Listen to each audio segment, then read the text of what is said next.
But पूर्णिमा व्रत 2023 but पूर्णिमा व्रत कब है? शुभ मुहूर्त, पूजा विधि और महत्व जानें। बट पूर्णिमा व्रत 3 जून 2023 दिन शनिवार को है। ज्येष्ठ माह में पड़ने वाली पूर्णिमा तिथि को यह व्रत रखा जाता है। विवाहित महिलाएं अपने पति की लंबी उम्र के लिए बट पूर्णिमा रखती है। बट पूर्णिमा व्रत की सही तारीख और शुभ मुहूर्त, पूजा विधि। बट सावित्री पूर्णिमा 2023 तारीख, शुभ मुहूर्त। बट सावित्री पूर्णिमा शनिवार 3 जून 2023 को। पूर्णिमा तिथि आरंभ 3 जून 2023 को 11:16 AM। पूर्णिमा तिथि की समाप्ति 4 जून 2023 को 9:11 AM। बट सावित्री पूर्णिमा व्रत की पूजा और विधि के बारे में जानते हैं। बट वृक्ष के नीचे सावित्री और सत्यवान और यम की मिट्टी की मूर्तियाँ स्थापित कर पूजा करें। बट वृक्ष की जड़ में पानी डालें। पूजा के लिए जल, मौली, रोली, कच्चा सूत, भिगोया हुआ चना, पुष्प और धूप रखें। जल से बट वृक्ष को सींच कर तने के चारों ओर कच्चा सूत लपेटकर 3 बार परिक्रमा करें। इसके बाद सत्यवान सावित्री की कथा सुनें। कथा सुनने के बाद चना गुड़ का बयाना निकालकर उस पर सामर्थ्य अनुसार रखकर अपनी सास या सास के समान किसी सुहागिन महिला को देकर उनका आशीर्वाद लें। वट सावित्री पूर्णिमा का महत्व। बट सावित्री पूर्णिमा व्रत में भी बरगद के पेड़ की पूजा की जाती है। मान्यता है कि बरगद के पेड़ की आयु सैकड़ों साल होती है। चूँकि महिलाएं भी बरगद की तरह अपने पति की लंबी आयु चाहती और बरगद की ही तरह अपने परिवार की खुशियों को हरा भरा रखना चाहती, इसलिए यह व्रत करती है। वही एक अन्य पौराणिक कथा के अनुसार सावित्री ने बरगद के नीचे बैठकर तपस्या करके अपने पति के प्राणों की रक्षा की थी। इसलिए बट सावित्री पूर्णिमा व्रत पर बरगद के पेड़ की पूजा की जाती है। आइए बट सावित्री व्रत कथा। बट सावित्री व्रत की कथा विधि स्कंद पुराण में बताई गई है। स्कंद पुराण में देवी सावित्री के पति सत्यवान की मृत्यु हो जाती है, पर सावित्री द्वारा पति के प्राण वापस लाने की कथा का जिक्र बट सावित्री व्रत कथा में किया गया है। इस कथा में विशेष में कहा गया है कि यह कथा सौभाग्य प्रदान करने वाली है, इसलिए बट सावित्री व्रत के दिन बट वृक्ष के नीचे इस कथा का विस्तार पूर्वक पाठ करना चाहिए और सुहागन महिलाओं को इस कथा को सुनना चाहिए। देवी पार्वती जी ने कहा, हे देवताओं के भी देवता, जगत के पति शंकर भगवान, प्रभास क्षेत्र में स्थित ब्रह्मा जी की प्रिया जो सावित्री देवी, उनका चरित्र आप मुझसे कहिए, जो उनके व्रत का महत्व हो और उनके संबंध का इतिहास हो, एवं जो स्त्रिया के पति व्रत को देने वाला सौभाग्यदायक हो, एवं जो स्त्रिया के पति व्रत को देने वाला सौभाग्य और महान उदय करने वाला हो। तब शंकर भगवान ने कहा कि हे महादेवी, प्रभास क्षेत्र में स्थित सावित्री के असाधारण चरित्र को मैं तुमसे कहता हूँ। हे महेश्वरी, सावित्री स्थल नामक स्थान में राजकन्या सावित्री ने जिस प्रकार से उत्तम बट सावित्री व्रत का पालन किया। मद्र देश में एक धर्मात्मा राजा रहता था, जो सभी प्राणियों के हित में तत्पर रहता था।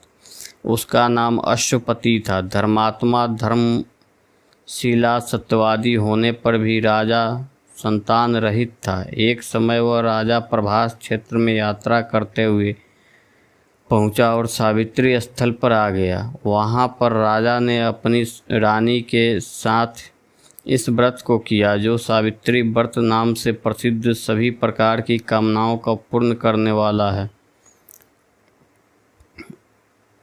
भूर्भुवस्सुः इस मंत्र की साक्षात मूर्ति बनाकर स्थिति ब्रह्मा जी की प्रिया सावित्री देवी उस राजा पर प्रसन्न हुई। कमंडल को धारण करने वाला वह सावित्री देवी दर्शन देने के बाद पुनः अदृश्य हो गई। लेकिन देवी के दर्शन के पुनः से कुछ दिन बाद राजा अश्वपति के घर देवी के समान रूप वाली कन्या का जन्म हुआ, जो देवी सावित्री के अंश से ही उत्पन्न हुई थी।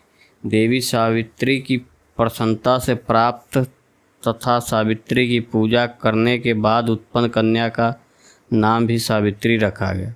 वह राजकन्या देवी लक्ष्मी के समान शोभित होती हुई बढ़ने लगी और धीरे धीरे सुकोमल अंगों वाली वह कन्या यौन अवस्था को प्राप्त हुई। नगरवासी उस कन्या को देखकर यही समझते थे कि वह कोई देव कन्या है। कमल के समान विशाल नेत्रों वाली एवं तेज से अग्नि के समान प्रज्वलित होते हुई वह सावित्री महर्षि भृगु द्वारा कहे हुए सावित्री व्रत करने लगी।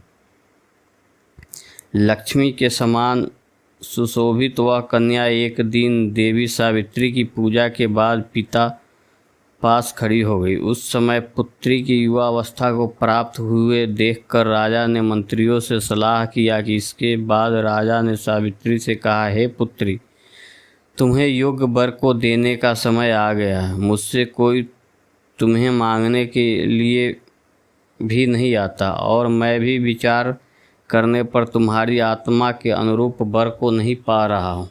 अतः हे पुत्री, देवताओं के निकट मैं जिस तरह से निंदनीय ना हूँ वैसे तुम करो। मैंने धर्मशास्त्रों में पढ़ा और सुना भी है कि यदि पिता के गृह से रहती हुई विवाह के पहले ही जो कन्या रजो धर्म से युक्त हो जाता है उसके पिता को बड़ा पाप लगता है।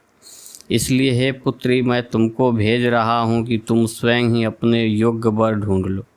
वृद्ध मंत्रियों के साथ शीघ्र जाओ और मेरी बातों को मानो। इसके बाद जैसे कहते हैं वैसे ही होगा। ऐसा कहकर सावित्री घर से निकलकर राज्य ऋषियों के साथ तपोवन की ओर चल पड़ी और वहां पहुंचकर माननीय वृद्धजनों को प्रणाम करके सभी तीर्थों और आश्रमों में जाकर पुनः मंत्रियों के साथ सावित्री अपने महल को लौट आई। यहाँ सावित्री ने पिताजी के साथ देवर्षि नारद को बैठे हुए देखा। आसन पर बैठे हुए नारद जी को प्रणाम करके मुस्कुराती हुई जिस कार्य के लिए वन में गई थी सारी बातें कहने लगी।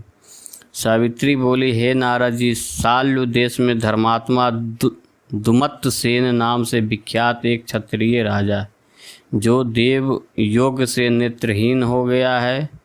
रुक्मणी नामक उनके एक सामंत ने उनसे राजपाट छीन लिया और वह अपने पुत्र और पत्नी के साथ वन में रह रहे हैं। उनका पुत्र सत्यवादी और धर्मात्मा है, उसे ही मैंने मन में पति रूप में वर्ण किया।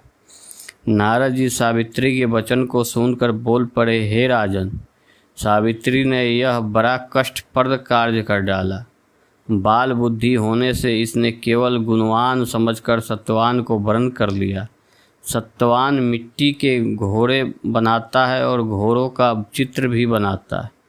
इससे उसे चित्रवार्स भी कहते हैं। सत्यवान दान और गुण में रंती देव के शिष्य के समान है, ब्राह्मणों की रक्षा करने वाला है और सत्यवादी है। राजा यातीत के समान उद्धार, चंद्रमा के समान प्रिय लगने वाला रूप में, दूसरे अश्विनी कुमार के समान और दुमत्त सेन के समान बलवान है।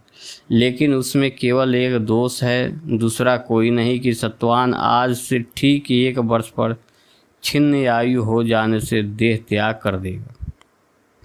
इस प्रकार नारद जी की बात सुनकर राजकन्या सावित्री ने राजा से कहा, राजा, लोग किसी से एक बार कोई बात कहते हैं, ब्रह्मवेत्ता एक ही बात कहते हैं और एक ही बार कन्या दी जाती।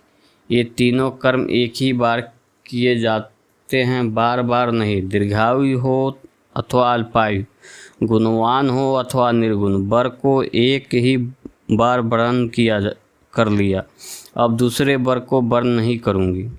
नारद जी ने कहा, हे राजन, यदि आपको उचित लगता हो तो अपनी पुत्री सावित्री का कन्यादान शीघ्र कर डालिए। राजा शुभ मुहूर्त विधि विधान पूर्वक सत्यवान के संग सावित्री का विवाह करवा दिया।